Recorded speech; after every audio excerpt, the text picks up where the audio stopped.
This is RAIN Hamcast podcast number 89, a replay of RAIN Hamcast number 20 from May 29th, 2020. I'm Will Rogers, K5WLR. Who is Ham Radio's number one cheerleader? It's Gordon West, WB6NOA. In the summer of 2019, Gordo was interviewed by Eric Guth, 4Z1UG, for Eric's QSOToday podcast.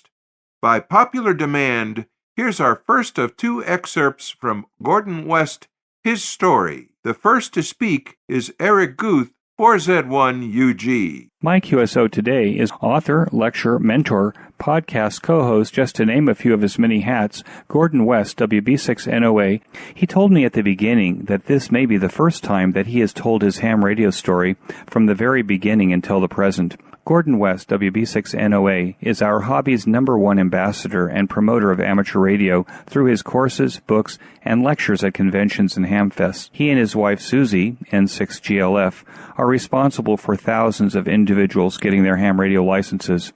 We'll start at the very beginning. Gordon West, WB6NOA, born and raised aboard a boat back in 1942. And back in 42, the radios aboard some of the vessels my mom and dad piloted up and down the Pacific coast without a captain, just the three of us and my sister Jackie. The radios were double sideband AM, and I was fascinated at 5 years old to listen in on the radio and couldn't figure out how in the world radios worked, but I just enjoyed them. So born in 42, it was the 50s that I really got serious about radio. I was only 8 years old, yet at nighttime I would tune in to the AM broadcast band. And on the AM broadcast band at night, skywaves come in from all over the country, and I was fascinated to pick up stations 1,000 miles away, AM broadcast, and I remember on marine radio aboard Mom and Dad's boat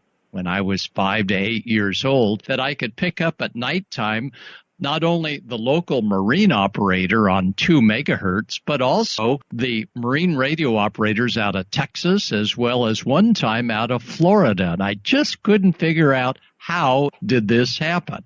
I began to pick up study books in that we were aboard the boat. I was taking correspondence courses through a local school. Were your folks in the fishing business? Nope, they weren't into fishing. They were into writing, as I am today.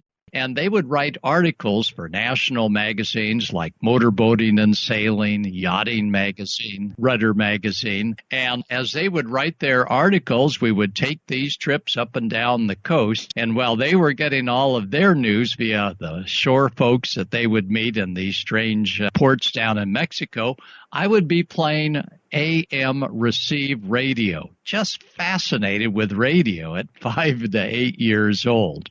At about 13 years old, after about 10 years at sea, I thought, wow, it'd sure be fun to be able to transmit beside just receive. And I would be receiving the AM broadcast band aboard the boat over thousands of miles at night because at night there was no power line noise because we were disconnected far out at sea. When we finally got back and on shore at age 13 at home, and we lived on a hill in Palos Verdes, California, it allowed me to get fascinated by CB radio, but not 27 megahertz. This was CB radio class A down on 462. One of my high school instructors said, why don't you try this radio out? Here's my call sign, and you can operate as one of my units on Class A CB. And my first transmission after I tuned someone in, and this was a Vocaline radio, and the way you'd tune folks in is not turning a dial, but with a non-conductive wood dowel, you'd push 2 plates together to increase the capacity, and I forget which way the frequency went, but you'd just sort of push and pull this little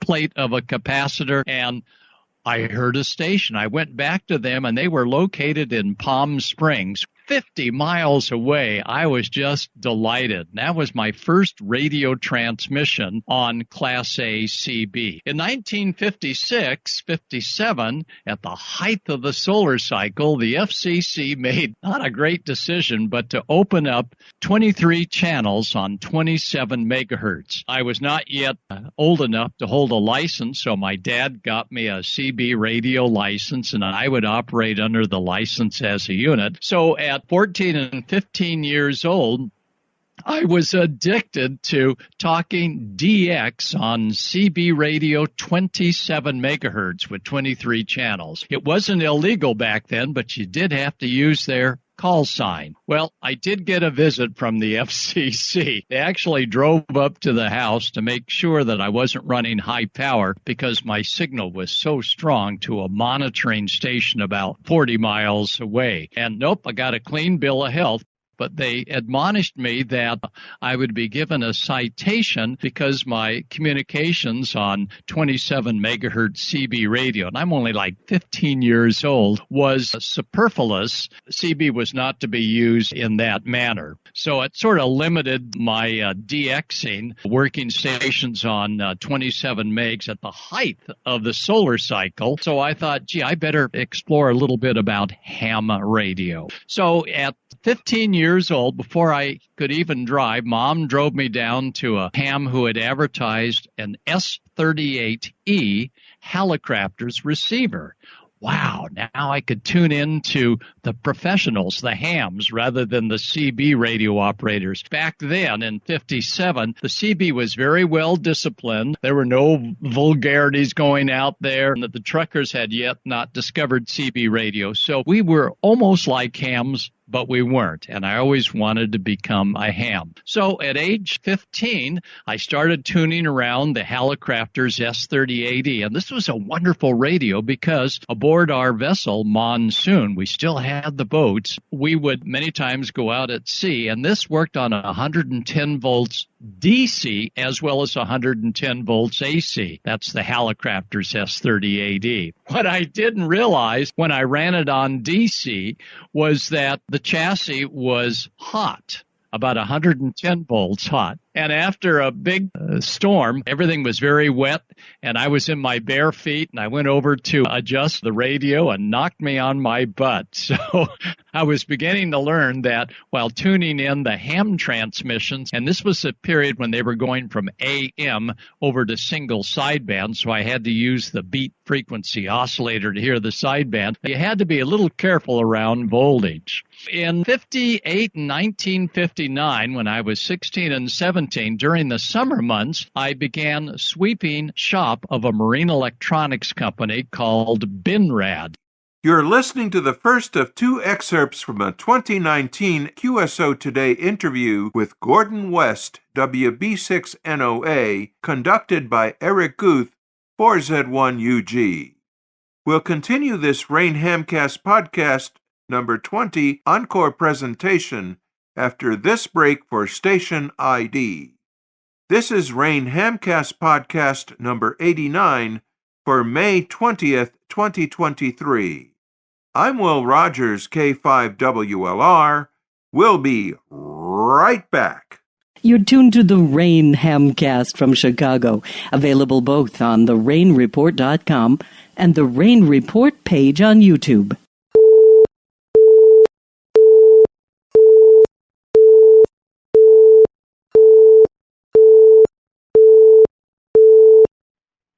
I was so fascinated with all the electronic radio projects that they were working on. The depth sounders, the radars, none of those were near as exciting as medium frequency AM radio. So they got me tuning out and dipping these AM marine radios that had a big tube, I think a 6146, put out a whopping 40 watts. It allowed me to get sort of a feel of what it would be like to get a ham license and actually start tuning around and playing ham radio. Because during the summer months, I would actually be installing these radios. Don't tell the FCC, but to install them physically was okay, but I was not permitted to tune them out and go on the air because I didn't have the commercial, then the second-class license at that time. So in 1960, I finally did it. I got my novice license, V as in Victor 6, TWJ. It got me on the air. I was doing a little bit of CW, but I was not much faster than about 5 or 6 words per minute. I knew I'd probably never get my general, but nonetheless, I would still work as a novice. Back then, you had to either use your novice license. It would go away if you didn't use it a couple of years later. So I upgraded when I started Chapman College in Orange, California. That's a 4-year liberal arts college. Ended up with a Bachelor of Arts degree, but I ended up with my technician class license. And I was fascinated with voice, much more than CW, but I wanted skywaves. So back in 62, while conditions weren't near as great as 57, there were plenty of band openings on the 6-meter band. So at college, I had hidden a little antenna on the roof and played radio on 6 meters and worked a lot of skywaves. And that was with a good old Polycom, because at the same time of going to Chapman College, I worked for Henry Radio. Yeah, good old Henry Radio. Now, they had 2 stores, one in L.A. on Bundy, one down here in Orange County, at the same location now that Ham Radio Outlet has taken over. Back then, it was Henry Radio, and my job, and it was an evening job going to college during the day, was to review radios that were being turned in for the used bench that Henry Radio had a long used bench on, and Grover Chafee. Good old Grover. He took me under his arm because many times these fellows would bring in huge transmitters. I didn't have a clue how to turn them on, and Grover would go back there and say, now, Gordo, here's the way you get them on the air, and so on. So I learned a lot from my friends at Henry Radio back in the very early 60s by working that out. Graduated from college in 65, and then the U.S. Army came knocking. I was inducted in the Army from 66 to 68. No, I didn't go to radio telegraph school. No, the Army didn't put me as a communicator, but rather my work during all this time encompassed also working closely with our church and music, and I became a chaplain's assistant. But more important, they had me regularly working the Special Services Division, not Special Ops, but Special Services, which gave those in the Army here in the USA idle time to do many of the fun things that they would present. So I started our own Aberdeen Proving Ground, as well as White Sands, New Mexico. I started Mars stations, Army Mars, on the Army grounds, and allowed me to patch soldiers all over the world coming in on this Army Mars station on the 6-meter band. I really needed to upgrade to get to general class. Back then, there were Navy records to increase the code speed up to 13 words a minute, but I was not really that great at code. Although I was musical, there was just not any code that I was going to pick up on my Polycom. So I went back to the good old Hallicrafter S38E and started listening to code over the air. In 1969, after I got out of the Army, I went to work for a local marine electronics dealer here in Newport Beach. My job was a fascinating one because they would many times send me on long boat trips to check out radios, and my boat trip ended up from Southern California to Hawaii on the 1969 Transpac. And during the 1969 Trans-Pacific Yacht Race, about a 3,000-mile race from Los Angeles to Honolulu in the middle of the Pacific, and I was the chief radio operator on marine radio, and the marine radio bands went over to single sideband in 1969, and I worked a Carr, K-A-R-R, Marconi.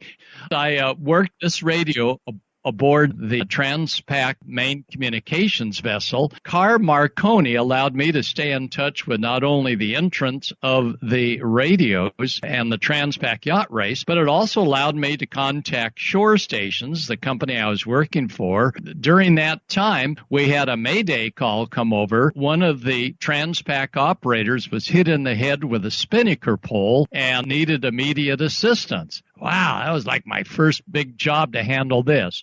Well, although we did have ham radio, I was not a general, so I couldn't go on the HF bands, but I had good comms with our local United States Coast Guard on Marine single sideband on 8 megahertz and 12 megahertz. So I told the Coast Guard our plight and so on, and about a half hour later, we were informed that a military vessel would come to our position, and we did our position finding out of Loran A. This is where you had to cycle match and adjust the Loran receivers. Loran down very low in frequency on the VLF band. So I gave our position. They said, stand by, we'll have emergency evacuation taking place. And we waited and we waited and we looked on radar. We had a small 24-mile radar, didn't see anybody around us in the middle of the Pacific Ocean, and boosh!